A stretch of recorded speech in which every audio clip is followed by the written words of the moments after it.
Welcome to Of Sound Mind and Spirit. I'm Shelly. And I'm Lisa. We're sisters walking together on a journey of faith. We're not perfect. We definitely don't have all the answers. We're inviting you to walk with us as we explore ways we can better know and grow in our faith together.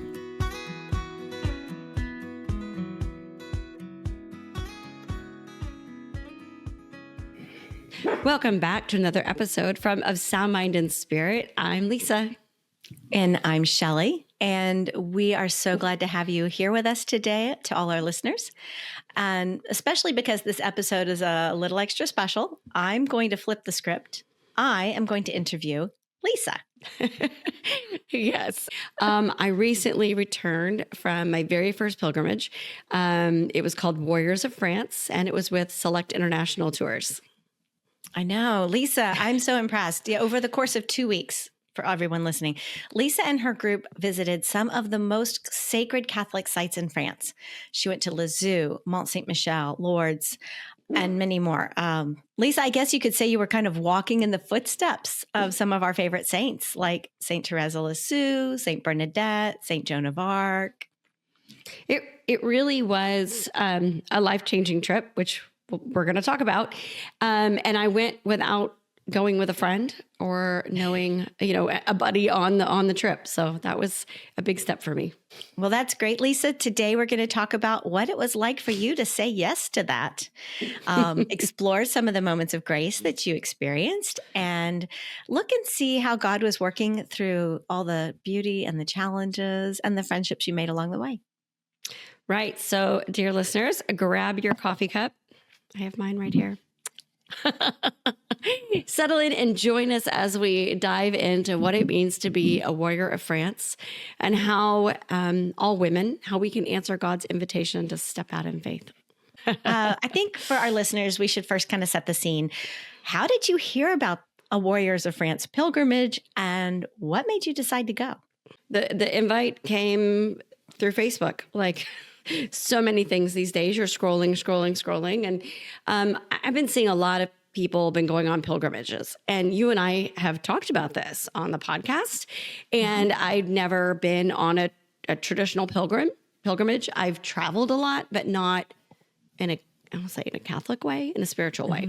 And so I saw a friend of mine posted it, a Facebook friend, and she was one of the leaders of the group. And she said, hey, we're holding this, I saw it on I looked it up January 2nd.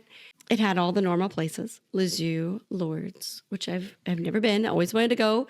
It had Normandy and Mont Saint-Michel, which I've been to. But then I'm looking at the list and it said Rocamadour. Why did Rocamadour make you stop and say, oh my gosh? So in 1993, I did a study abroad summer in France. And one of the weekends or weeks of the trip, the school took us on a little trip south. I didn't know all of the history behind it or the importance of it in 1993. They probably told us, but I was a college student and my French really was terrible. So they probably told me I just didn't get it or remember. But it's always stood out in my memory as someplace I wanted to go back. So I've just felt this calling to go back to Rocamadour. And so when I saw it, I went, okay, maybe this is God's way of saying, Lisa, you're supposed to be on this trip. Okay, so what were the other places on the list? Where else did you get to go? So we started in Lisieux, beaches of Normandy, Omaha Beach, Mont Saint-Michel, went to Rouen. I can't say that like the French, but it's Saint Joan of Arc, where she was burned at the stake.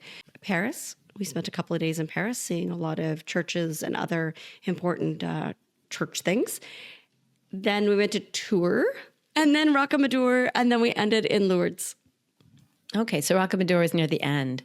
Yes, next to last, in fact. So you heard about this in January, but you didn't sign up. I mean, because I remember this was very last minute for you. So yes. What was happening in your faith life that made you feel drawn to sign up for this? I mean, what was the clincher for you? Yeah. So when I first saw it, it was during Christmas, New Year's break. I remember I was with the family relaxing and I saw it and I was like, oh my goodness, like this, I I need to do this.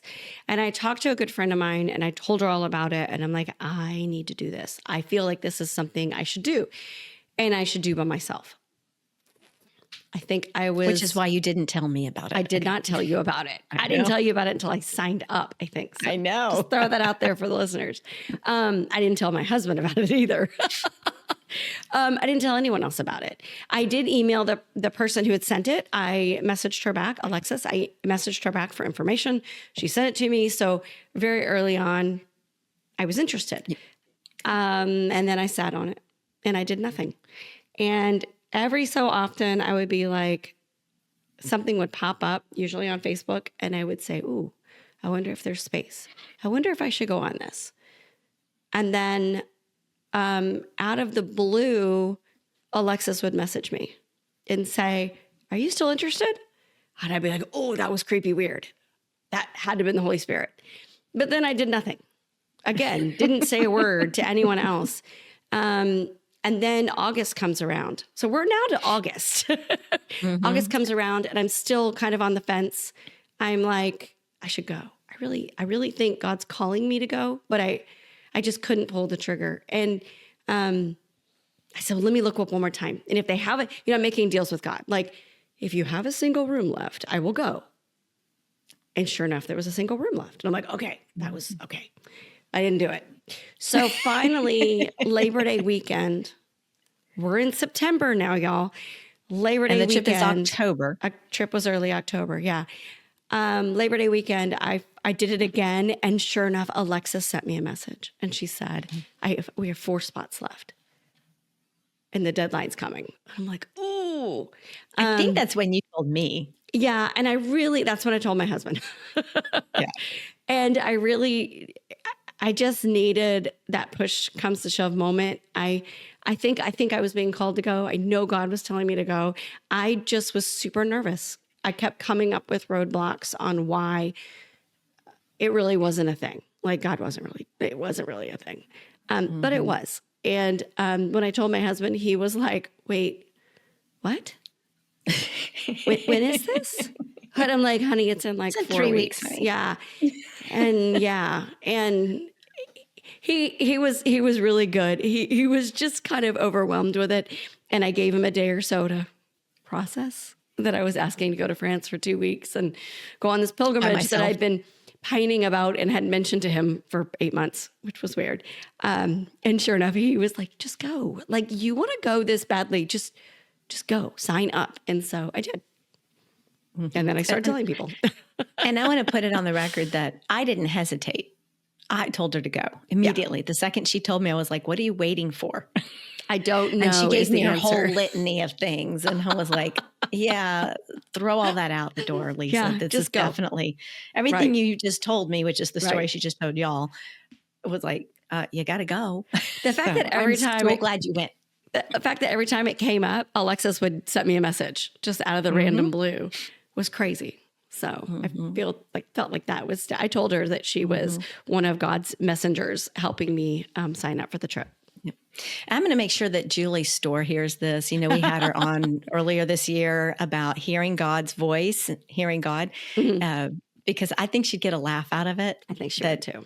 That even though we had interviewed her and you heard all that, you were still like questioning the call. We always are questioning, right? I told you I'm hard-headed. I just need God sometimes like hit me over the head or have someone send me a lot of Facebook messages. Okay. Now, you said that you did know Alexis. I know you don't know her well or didn't know her well before the trip, but what was it like saying yes to going by yourself without knowing any other person? Because I figure a lot of people go as couples or go with a friend. I was looking forward to it in the way of I could have my own experience. I wasn't tied to somebody else and what they were doing or not doing, but at the same time, I was a little nervous because I knew it was going to be a lot of friend groups and couples and things like that. And would I be on my own and kind of, I would say, left out? Would it be very solitary? Well, let's go there and talk a little bit more about your pilgrimage experience. I'm kind of curious. I was debating whether to ask this question or not, but the word pilgrimage, we've talked about pilgrimage before, and I mean, our listeners can go back and listen to various things you've said about it, but what does that word mean to you now that you've gone on this trip?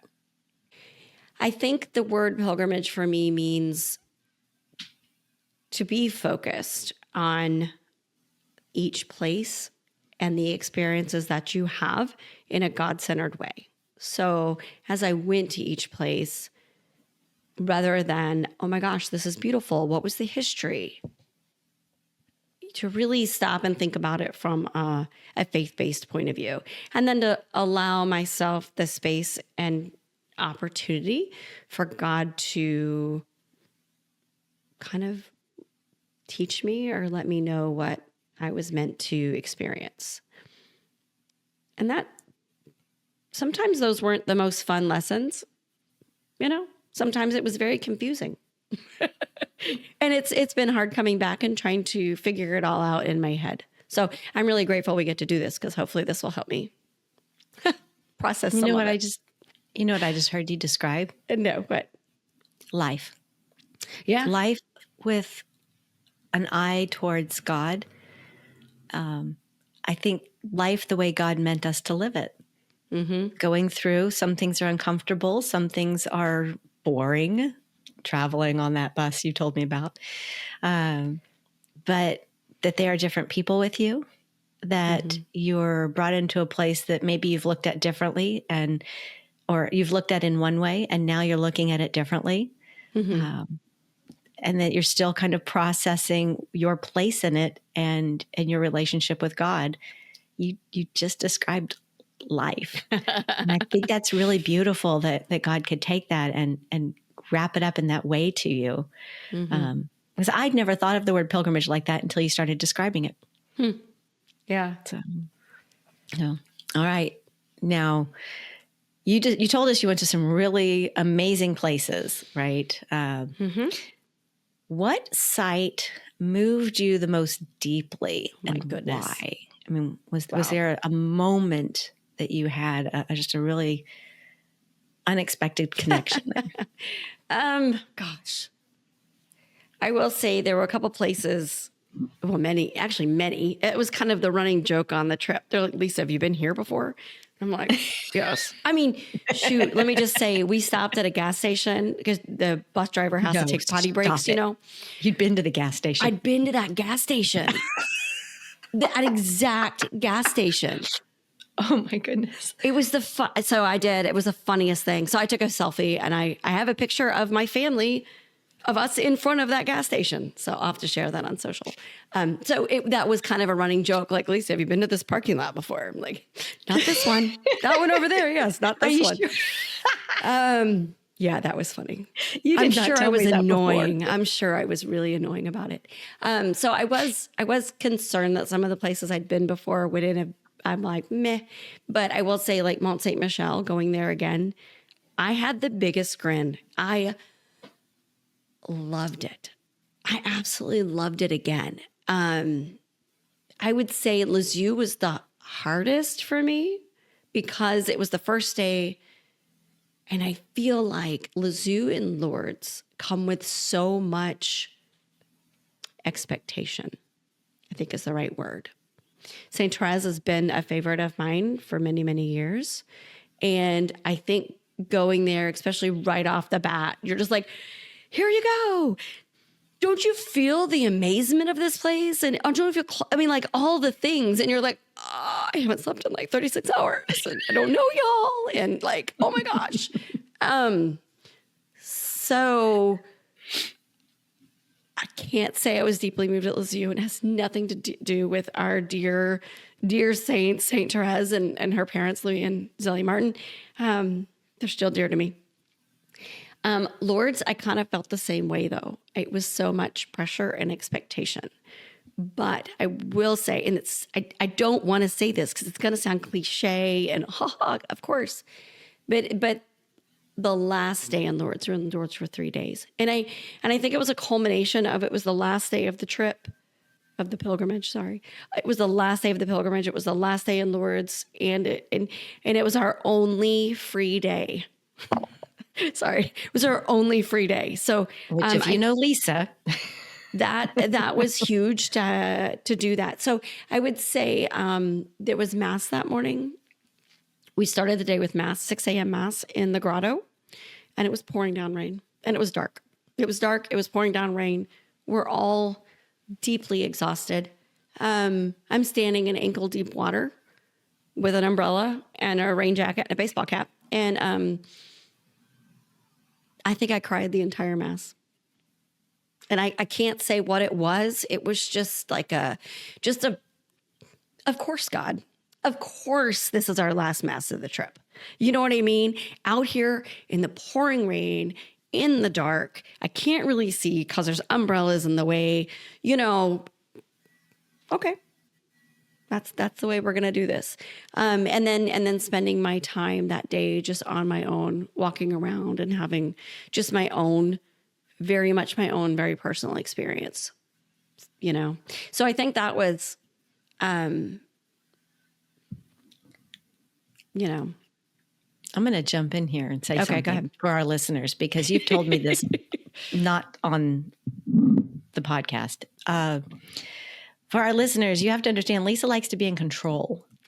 She likes to be the one doing the planning. Yes. She likes to, and I'm the same way. I mean, don't think this is, not the pot and the kettle here. We're usually the ones who are planning the vacations or the trips for our families, or instead of with our families. We're the ones that set the tone.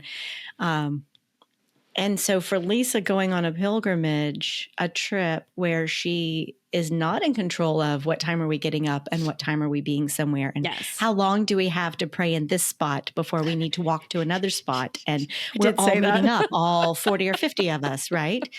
For when Lisa told me the story the first time, for her to have said, that last day was on our own, and I got to do what, I got to choose where and what I did. I recognized it immediately for the gift that God gave her, this beautiful grace. I laugh at the rain and because again, you're not in control. If there was ever a moment that God said, "Here I am, I love you, and all this rain and everything, but this is for you. This is my love for you," and it does really show, Lisa. I think it's beautiful. Walked around that day in my raincoat and umbrella and just enjoyed being out in the rain and the miserable weather and all the things. And, the funny part is that day, I didn't have to go to mass. Not everyone in our group went to mass that day because of the rain and because of the, all that. And I didn't have to. I could have slept in. I didn't have to get up at 5 a.m. But I wanted to. And that's what it was. The day that I had free, I could have done whatever I wanted to, and I chose to go and be a part of mass with the group and a bunch of other people. Another one that really stood out to me was the Shrine of the Miraculous Medal in Paris. So I don't know if you can see right now, but I wear a miraculous medal. I have for many years. I was basically introduced to the miraculous medal through Mother Teresa, Saint Teresa of Calcutta, that she wore one and she gave them away. And so that's how I came to be interested in the miraculous medal. And so I've been to Paris a number of times. I have probably walked right past this shrine. I think our honeymoon hotel was a block away from the shrine. Never been there. It's one of those things, right? Never been there.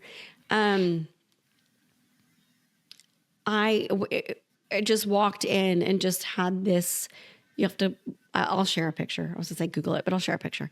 I walked in and just had this overwhelming feeling of love. And celebrating Mass in the main space there, it's kind of like in the grotto, being in the main space. We traveled with a bishop, which is not normal, I think, on a lot of pilgrimages. You're lucky if you travel with a priest, and we had a bishop. And he said Mass in English, celebrated Mass in English at the shrine. And so there were lots of other pilgrims there. And it just was really special. And watching him interact so willingly and freely with all of these other pilgrims that came up to him. I mean, they just, every time we celebrated Mass in a public space like that, or not just private chapel, he was overwhelmed with people wanting to talk to him, and have him bless things and this and that. And just, I would say, watching him live his vocation so welcoming and freely and lovingly, that, and I did tell Bishop Coffey, I did tell you that on the trip. But it was beautiful. It was really an extra thing that I didn't expect, just to be so touched by his vocation. Yeah. Well, that kind of answered my next question, because I was going to ask you what it was like to attend Mass, as a group every day, because you had told me you had Mass every day, and you had Mass in all of these little sacred places, but not always in the big shrine. So where else did y'all have Mass if it wasn't in the main church? So like at Lazoo, it was in the basilica, but it was in the crypt on a side chapel. So not like a side altar, but a whole side room. Mont Saint Michel, it was in the parish church of Mont Saint Michel. So not the abbey, not at the top, but the parish church, which was super cool. Normandy beaches, everything kind of something got misplanned. And so we ended up doing it at the hotel. So that was in a room in a lobby area of the hotel, which was kind of fun. Paris, Rouen, Rouen, I can't say that. Just go with me. The Church of St. Joan of Arc, which was a really modern, 70s, lots of colorful stained glass. So it was very, I'll share pictures of all these. It was a very interesting church, really juxtaposed to all of the big cathedrals and beautiful, old churches in Europe, that you had this modern, it looked like a boat. We actually had a lot of debate what it looked like. Was it anyway, yeah, it was very weird. I'll share pictures. Paris, we had Mass at the Shrine of the Miraculous Medal. And the next day, we went to 8 churches in one day. So it all kind of blurs together. But we had Mass it was a parish church. We were the only ones there. They turned the lights on for us. It was locked. We went in. So it was a big, beautiful neoclassical, I think. I have to remember. But it was huge, and I can't remember the name of it. I don't know what the next day was. I think tour. I know, right? I think tour. And that one was really interesting because we had Mass at this oratory of the Holy Face. And I'm going to tell you to Google it rather than sit and give you the long thing. But it's a confraternity. It's an organization that the Vatican has approved. Basically a devotion to the Holy Face of Jesus, which is the picture of, or the image of Jesus' face on the Shroud of Turin. And so that confraternity, that oratory, St. Teresa's parents had been and worshiped there, had a devotion to the Holy Face. St. Therese had a devotion to the Holy Face. Her whole family did. And it was just this, again, small little modern, we were locked out. It took us 45 minutes extra to get in. It was very comical. So all kinds of little weird stories. Rocamadour, we actually had Mass in the chapel in front of the shrine. In front of the it's called a Black Madonna, the Virgin of, she's made of dark wood. So it was very dark and medieval and weird. And I liked it. Where are we now? Now we're in Lourdes. So the first day was, again, a side chapel by the crypt. And the funny thing about that was people, the doors were open on the side and people were standing watching us. So Bishop Coffey did a great job when he did his homilies. If there were others, he would talk to them, the ones standing outside. He would try to include them. Because you remember, a lot of these places are holy places, but they're also, I'm going to say, tourist. So not everybody who comes into these places are Catholic are even religious or faithful, a lot of people come because they're curious. And so he did a really good job of including everyone. And that was really cool. You go up for communion and out of the corner of your eye, you can see out the doors and there's all these people standing there like watching. So that was kind of cool. So I have another question now. I want to talk a little bit about the community and the connection, because that kind of moves nicely into it. How many people were there on this trip? 27. Okay. And then you didn't know anyone at the start. So how did the relationships and friendships kind of begin for you? You know, I think it started just us standing outside of baggage claim, waiting for everyone. I was really one of the first ones because I came in early.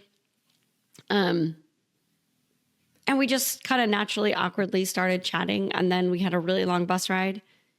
And again, awkward chatting. And I felt very uncomfortable, a lot of it, which I am an extrovert. So, but it doesn't mean I can't feel uncomfortable with, again, everyone's got their group, and so I felt like odd man out. But what's funny about it is at the end of the trip, I was talking to some of the people that I'd really connected with, and they told me that their first memories of me were me being very welcoming and friendly and just made them feel comfortable. And I kind of laughed because I was so uncomfortable. But, you always think about how how you feel versus, I guess that's your natural. I am very naturally outgoing and friendly, and that just kind of overtook it. But how your charism showed up, Lisa. Yeah, exactly. I would say it took me probably halfway through the trip, though, to really feel comfortable and to feel bonding with people. And it really was when other people invited me to kind of join their groups and go to, because every time it was time for a free, we had a lot of meals that weren't planned. So we kind of went in little groups, to eat and stuff. And it was kind of awkward for me because I'm like, is anyone going to invite me? Do I just have to invite myself? Like, what are we doing? And I did. I'm not just going to stand there forever. But we were leaving the St. Vincent de Paul shrine. I think it was a shrine church. Anyway. And again, we had the evening free, afternoon evening, and we were in Paris. And I'm like, ooh, what am I doing? Because it's got hours. And the mother-daughter group that I'd kind of been tagging along with a lot, I don't know where they went. I was like, oh, what am I doing now? And these two married couples invited me to come with them. And I think that was a start of just a really, I don't know, we had a really good evening. We walked a lot. We had dinner. And after that, I just felt so much more comfortable. I really felt that we were all very kindred spirits. Okay, you didn't say it, but I'm gonna poke it because I know you told me that one of the reasons the couples approached you was because they knew you'd been to Paris more than once, and they were looking for someone to kind of tell them what opportunities they had. Like, where would you go if you were what they asked? said. They said, where would you go? It's like 3:00. We don't have to be back. I mean, we're free for the evening. Where would, do you know where we are in Paris? Where are we? Where would you go? And I knew exactly. I mean, I had a definite opinion. I knew exactly where we were. And she had a definite opinion. I always have definite opinions. And so that's what we did. And it's funny because on our walk, we walked past the hotel my husband and I and the kids had stayed at 2 years ago. And I didn't even realize I was walking up that same street. But yeah, no, so that was it. They invited me to help them in a way, kind of figure out what to do. And we had a great time. Yeah.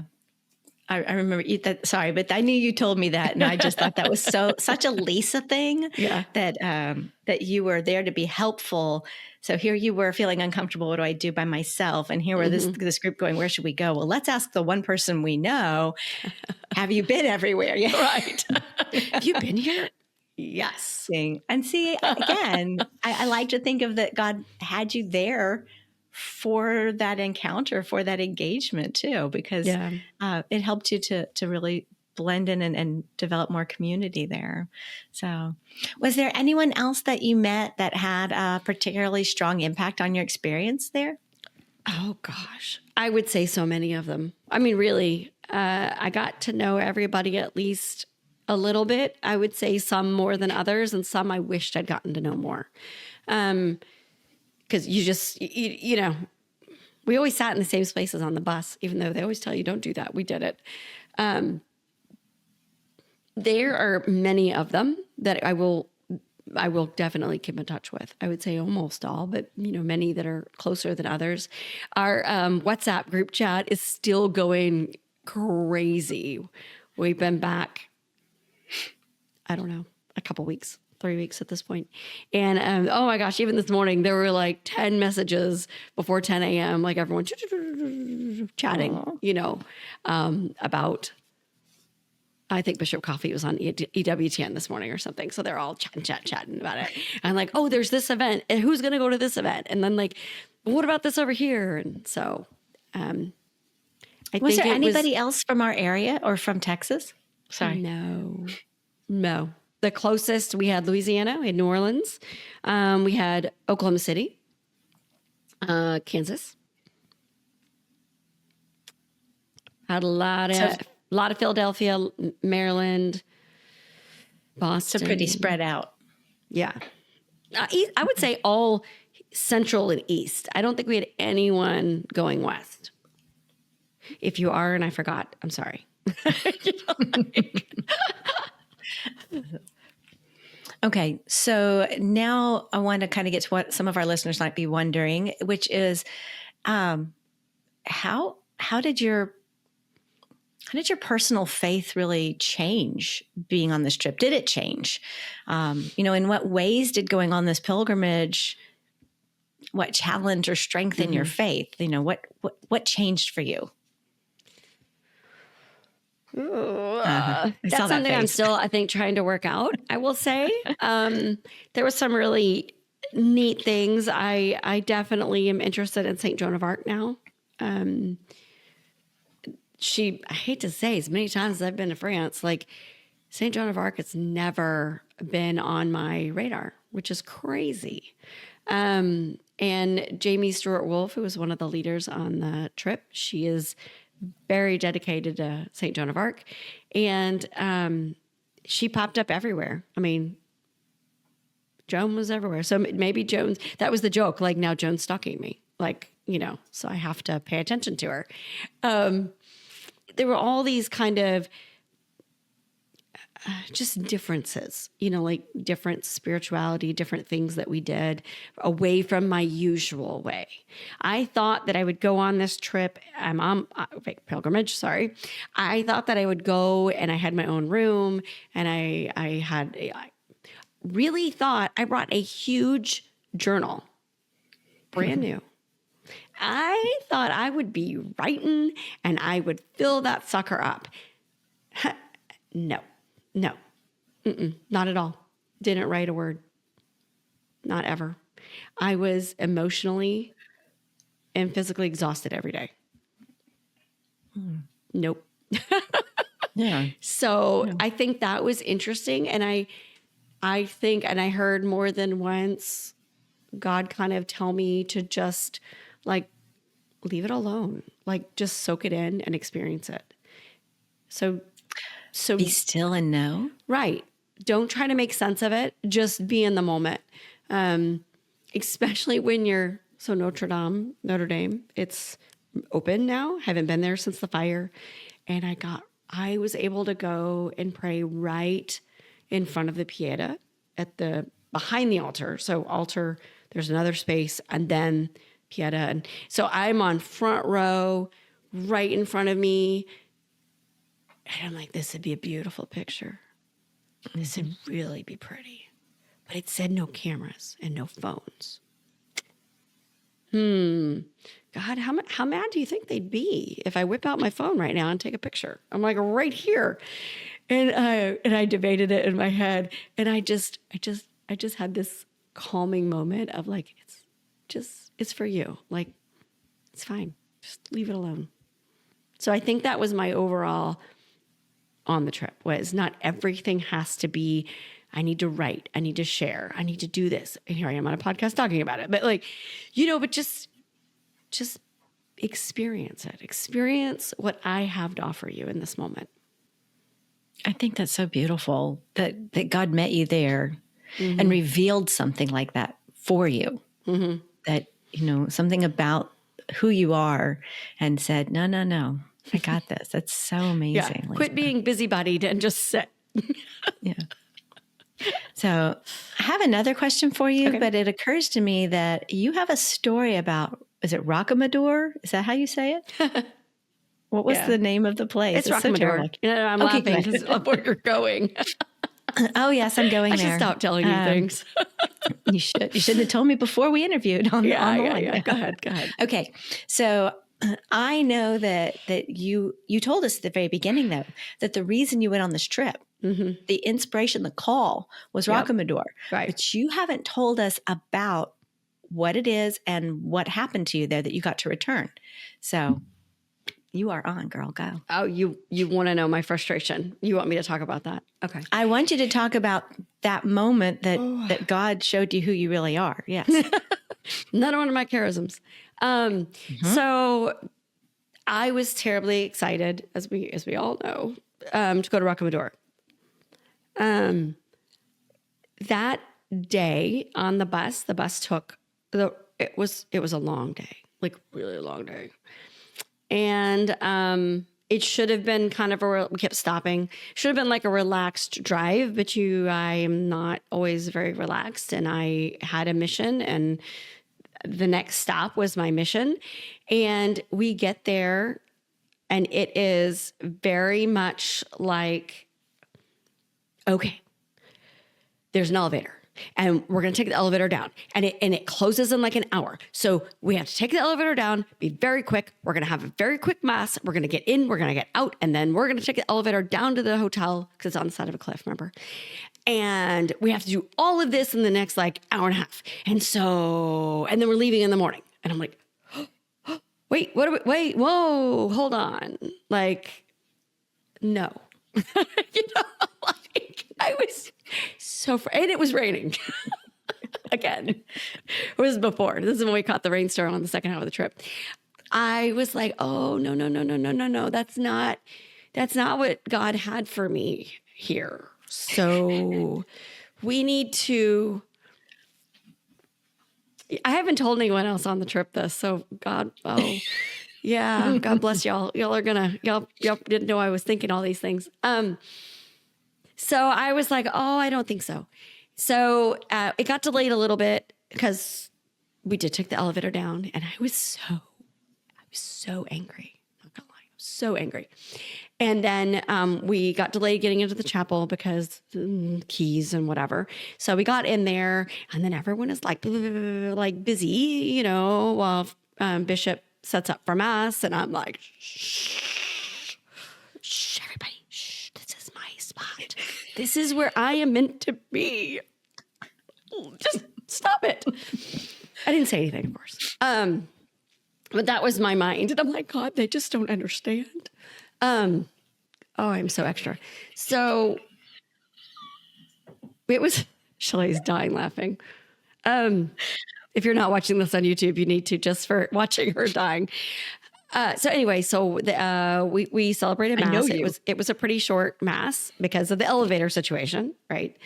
And we kind of explored just a teeny tiny bit of right there, and then it's like, okay, go, elevator, and I'm like, I was here 93, however long that was, 30 some odd years ago, and I'm like, I don't remember there being an elevator. Like I just remember walking. And they were very much like, no. It's raining. It's dangerous. It's steep. It's like, no, it's not a thing. We all need to be safe, and we have to go down the elevator because of safety issues. And to be fair, we had a couple of women in their 80s. So no, for real, and 70s. So I'm not advocating them. And everybody was starting to get on the elevator, and I'm like, no. And I did. I sat there and I stood and I looked at the group getting in this elevator and I'm like, no, I'm not going to get in the elevator. I am going to walk down the stairs. And they're like, oh, and I'm like, I'm fine. Thank you for your concern. I am one of the youngest people on this trip. I'm okay. I can handle the stairs. And one of the other women was like, oh, I want to go too. And so, and of course her name was Lisa. It was Lisa. Mm-hmm. So the Lisas went and walked down the stairs. What was funny about that was they were steep and they were stone, antique stone, whatever. And there were railings. It wasn't very far. We got down pretty fast while they were still standing outside the hotel waiting to be checked in. And they're all like, wait, I thought you were walking down the stairs. And I'm like, oh, we did. Like, it's fine.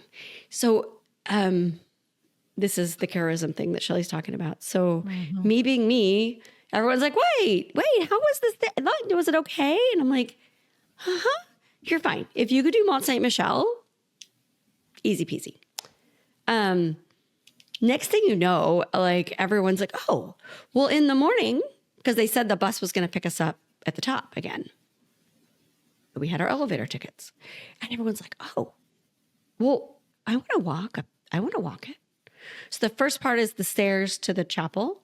And then the second part is there's a chateau at the top. And the second walk is Stations of the Cross. And I remember, that is something I vividly remember from 93. So I said, they told us what time we had to be at that bus. I said, and we knew what time the elevator opened. And I said, I am going to walk up in the morning. I said, I'm going to walk the whole way. I'm not taking the elevators. I'm going to walk.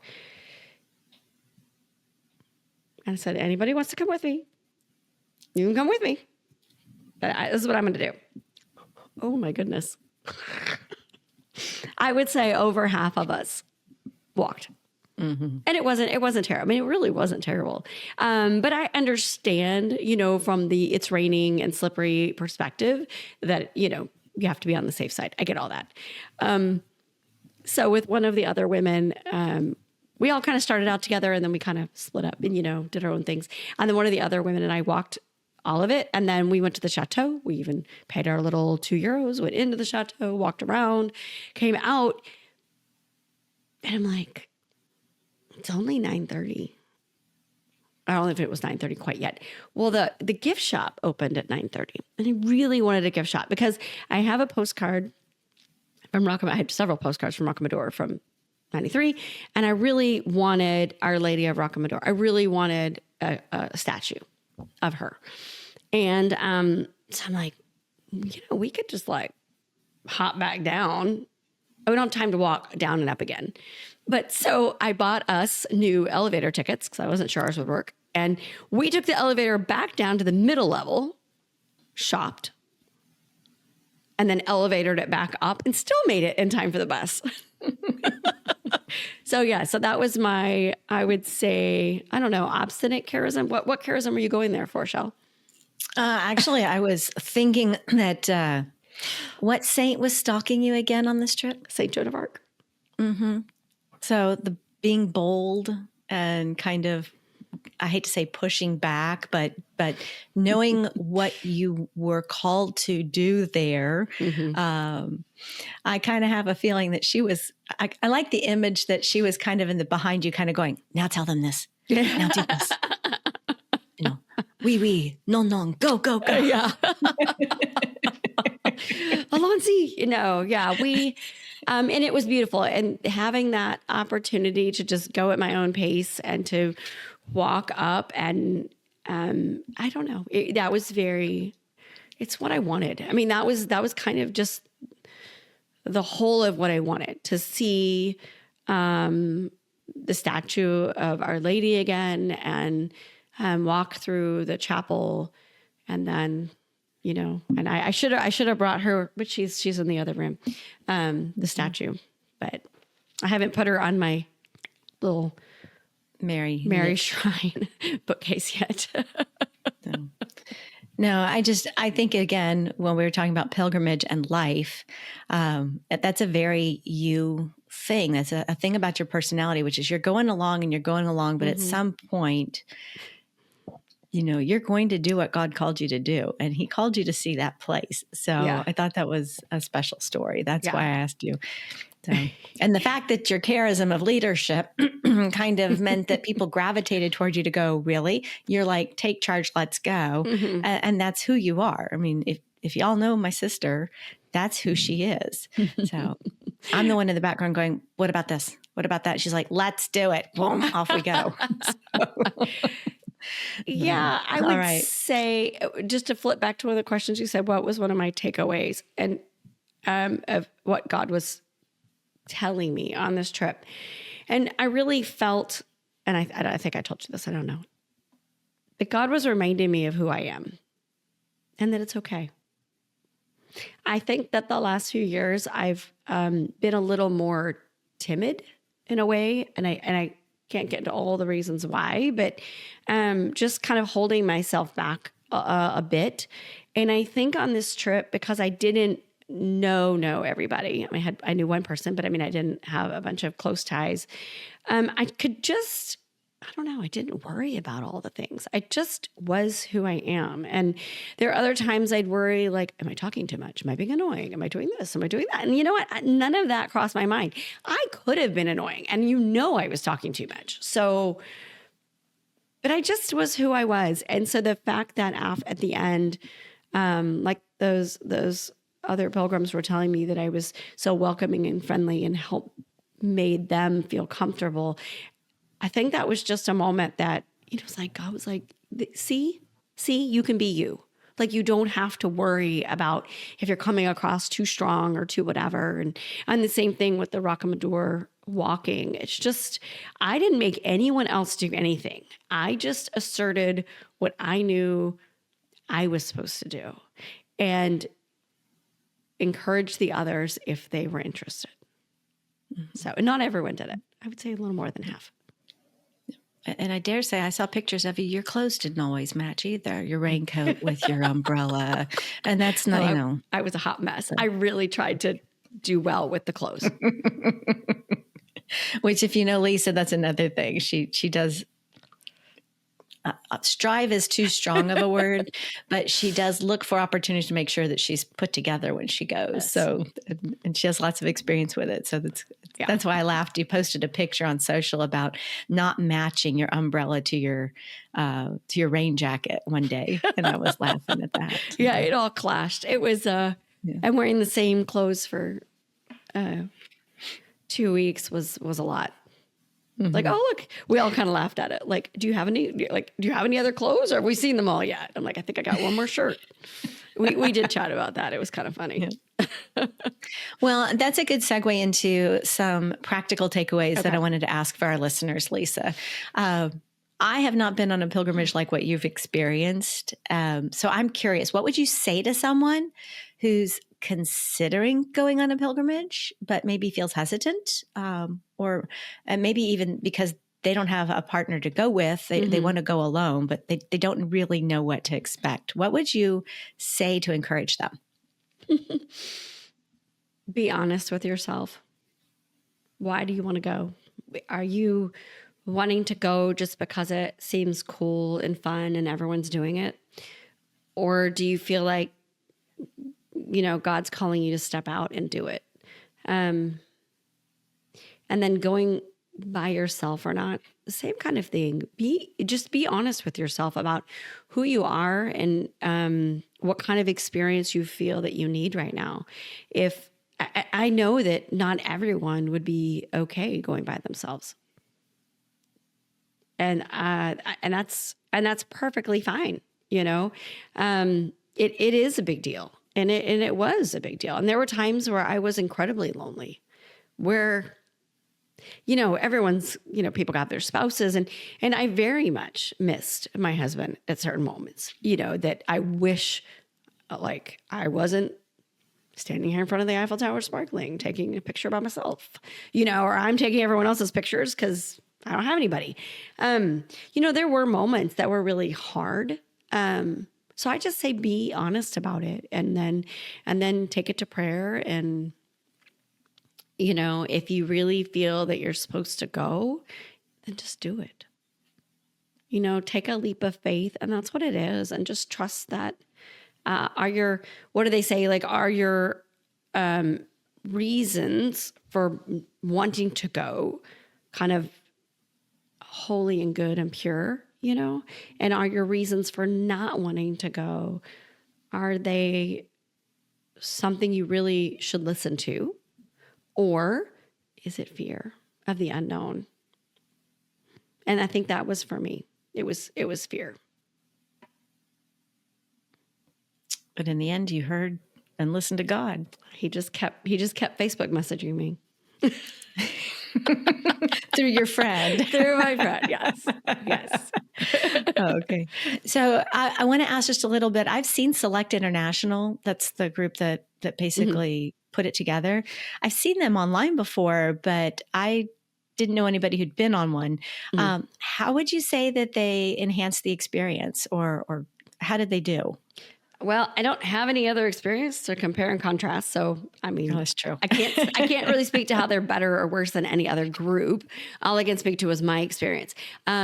We had a French tour guide on the ground, Jacques. And Jacques was, oh my gosh, Shelly, you would have loved him. He loved history, and he would get so excited to just tell us all the things, whether it was on the bus or it was at a place. I mean, he was so excited. He was dear. So we had a tour guide who was obviously spoke French, very knowledgeable. We had a dedicated bus driver, a dedicated bus. And then we also had Ellen, who was our kind of like leader on the ground. And she was the one who's like, okay, this is what time we're doing this. This is what time we're doing that. And kind of helped us stay together, helped us, just all of those. Like, this is what time to be here. This is what time to get back. This is, your meal situation or whatever. We knew a lot of what we were doing up front, not everything. Like the itinerary changed, like what we were doing on a specific day or something. And Ellen was the person who just like wrangled us all to do it.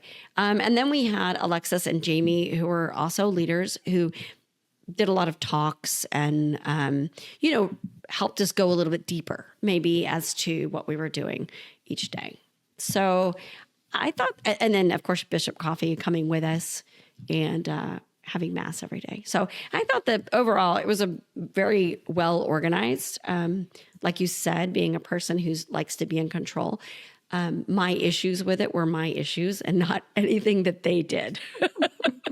Because there were times I'm like, really, could we not have consolidated this or that? Or, just like, and I think that was part of what I had to overcome on the trip was the out of controlness, that everything was out of my control. So, okay. So the trip itself was titled Warriors of France. Yes. And now I want to know, when you think about that word, warrior of France, what does that mean to you now on the backside of this pilgrimage? It's funny, as I really didn't think about it before I went. I didn't. Warriors of France, you kind of issued that, like, thinking about Saint Bernadette or Saint Therese, I'm like, are they warriors? I mean, obviously Saint Michael the Archangel, Saint Joan of Arc. We also had Saint Martin of Tours. Are all of those warriors? Catherine Labore, Saint Vincent de Paul. And I'm going to say yes, they are warriors. And what we're not fighting per se, but fighting for God. Really, they all had unique stories where they really had to step out in faith for God and for what they believed and stood up. And so I think it was a great pairing. Oh, and then going to Normandy, and really focusing on what the men and women did in World War II, to free Europe. I think it was beautifully organized and grouped, and how we're all warriors for God and how we are all called to, step up and really fight for him and fight for our faith, especially in our world today. Wow. That was beautiful. Thank you. Thank you. kind of coming to an end here, but I want to know, do you have a message that you'd like to share with the women who are listening, who are maybe yearning for that courage to say yes? Whew. I think it's a lot of what we've talked about, and that is really listening for God. You can go back and listen to our episode with Julie Storr, I think it was about a year ago, on how to listen to God. But there were moments, like I said, getting ready for this trip where I knew that God was telling me to go. There were moments on the trip that I felt like God gave me those moments for me, like specific things, even that I haven't talked about, that happened. And I'm like, that's God. He's speaking to me right now about what I'm doing or what I'm going through.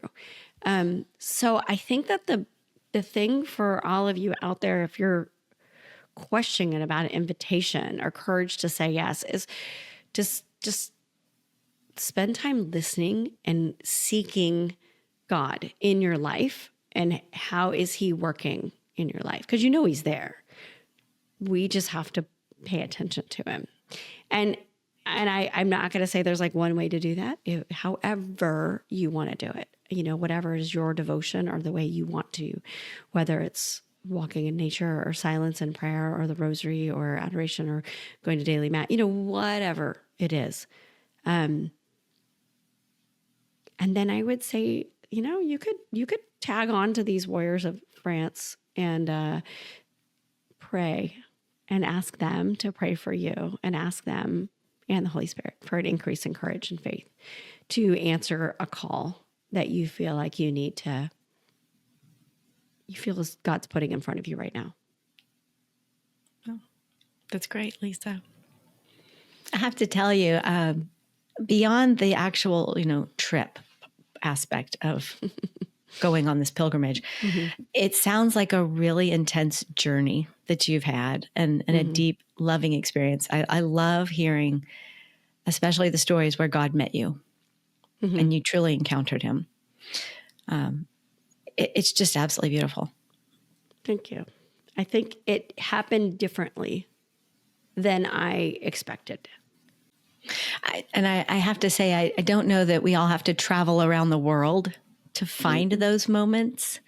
I think that we can continue searching for them even here at home in our daily routines, just by hearing that call of where to go and where to be, so that we can make space for him to be in our hearts. I think so. Exactly. Yeah. I most definitely think. Because remember, one of my takeaways from your testimony here is that our life in itself is a pilgrimage, seeking God. So thank you for sharing it, Lisa. Oh, thank you for doing this. I would call it interview. Just it really is helping me process it all, because it's been a lot to think about. If today's conversation has inspired you, dear reader, please take a moment to share this episode with a friend who might need a little encouragement to say yes to God's next adventure for her. And remember, it doesn't have to be traveling halfway around the world. It can be an adventure right here at home. All right. Thank you for listening to this, and we will see you next time. Bye, y'all. Bye.